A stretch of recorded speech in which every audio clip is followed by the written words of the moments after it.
Bonjour à tous, cette petite vidéo pour vous montrer comment purifier et recharger vos minéraux, vos pierres. Donc c'est parti, je vous montre ma collection. Donc là ici vous avez pas mal de pierres. Donc pour les purifier, alors certains vous diront les nuits de pleine lune, 3 jours avant, 3 jours après. Alors c'est pas faux, hein, effectivement vous pouvez faire comme cela. Mais je vous déconseille tout de même de les sortir à l'extérieur parce qu'il y a quand même des pierres plus fragiles que d'autres. Je pense par exemple au quartz rose qui va assez mal supporter les variations de température. Alors suivant votre situation géographique, après c'est à vous de voir si vous avez un climat plutôt tempéré, bon pourquoi pas. Mais si vraiment il y a des grands froids, des choses comme ça, je vous le déconseille quand même fortement, hein. Idem pour le quartz d'ailleurs. Je pense que ça lui conviendrait pas trop. Vous pourriez voir apparaître à l'intérieur encore plus de petites inclusions dues aux variations. Vous pouvez donc pour purifier, moi j'utilise beaucoup l'encens, vous voyez celui-ci. Alors celui-ci il est vraiment super quoi, avec ces petites herbes autour. Alors vous pouvez en retrouver sur notre boutique Verveine et Tarot. Alors moi j'ai pris celui à la lavande parce que c'est celui qui marche le mieux pour la purification. Il est vraiment très puissant, hein. Et même au niveau de la senteur, vous verrez que c'est complètement différent des autres encens que vous pouvez connaître. Il dure plus longtemps, il est plus puissant, il parfume plus. Et vous voyez, vous pouvez le passer un petit peu partout comme ça.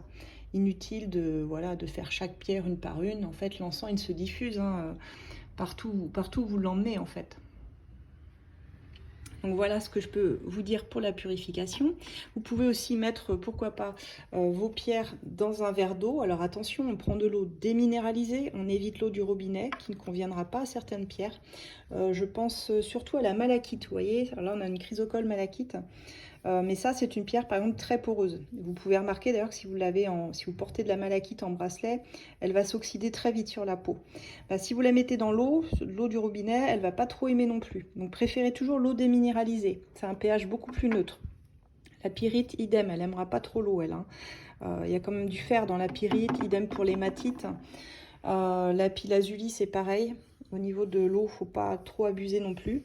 Donc c'est vrai que la méthode la plus efficace, moi je trouve que c'est quand même les bâtonnets d'encens. Mais c'est aussi, pourquoi pas, la sauge blanche. Alors, moi je vous en montre, hein, c'est artisanal parce que je la fais pousser chez moi. La sauge ou l'armoise que vous pouvez faire brûler, vous pouvez faire brûler les feuilles. Alors c'est particulier, hein, comme odeur, faut aimer. Vous avez également le Paolo Santo si vous le souhaitez. Alors moi je l'utilise pas, celui-ci je l'ai eu en cadeau quand j'ai acheté le gong que je vais vous montrer. Mais moi je l'utilise pas spécialement parce que je trouve que c'est pas très écologique déjà en soi. On abat quand même des arbres, hein, dans des forêts pour pouvoir s'en procurer. Donc je dirais que c'est quand même plus facile d'utiliser des bâtons de lavande. La lavande c'est quand même facile à cultiver ou d'autres senteurs. Voilà pour la purification. Maintenant pour le rechargement de vos pierres. Une fois qu'elles sont purifiées, pour les recharger, il existe là pas mal de méthodes. Alors vous avez la méthode purification dans les géodes, hein. Moi j'ai des mini géodes là, vous voyez. J'y ai placé mes pendules. Voilà, j'en ai une autre par là. Voilà, j'ai utilisé hier un pendule pour soigner des vers, hein, pour magnétiser. Mais vous avez également les fleurs de vie. Là, voilà, mes petites pierres dont je me suis servie pour le réalignement de chakra se trouvent ici. Mais vous avez aussi, vous pouvez tout à fait imprimer chez vous une fleur de vie, ça marche pareil, hein. Vous n'êtes pas obligé de dépenser des fortunes et d'acheter des supports en bois, hein. Il n'y a pas d'obligation. Alors, il y a aussi une autre façon de faire. Si vous voulez recharger rapidement une pierre, par exemple, là, je vais vous montrer, allez, sur l'œil de taureau. Alors, on va faire un petit peu de place. Bah, si vous avez la chance d'avoir un bol tibétain, vous pouvez tout simplement, voilà, je vais vous montrer. Vous faites comme cela, vous augmentez la vibration. Je ne sais pas si vous entendez.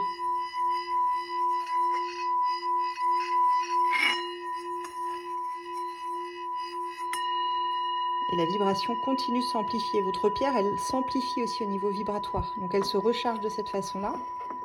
Mais vous avez également, je vous en parlais, le gong. Alors là, c'est très puissant, hein, le gong. Je vais m'écarter un petit peu.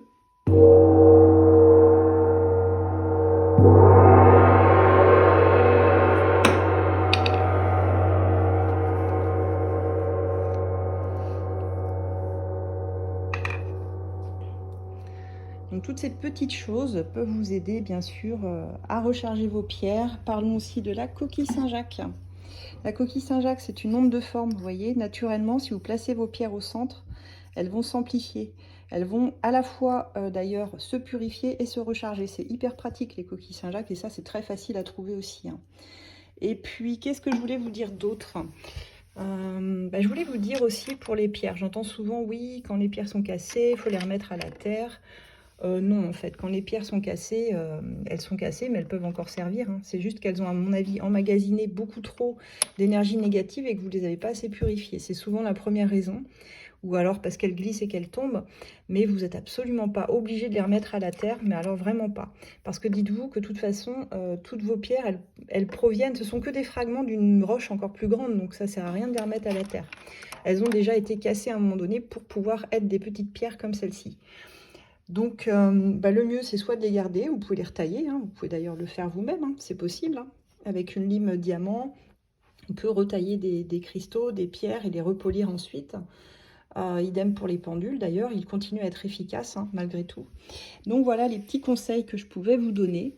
On se retrouvera de toute façon très bientôt. N'oubliez pas les encens, les bâtonnets, tout ce qui concerne voilà, le bien-être et l'ésotérique en général. Vous pouvez retrouver tout cela en vente sur Verveine et Tarot, notre site. Et je vous dis à très bientôt.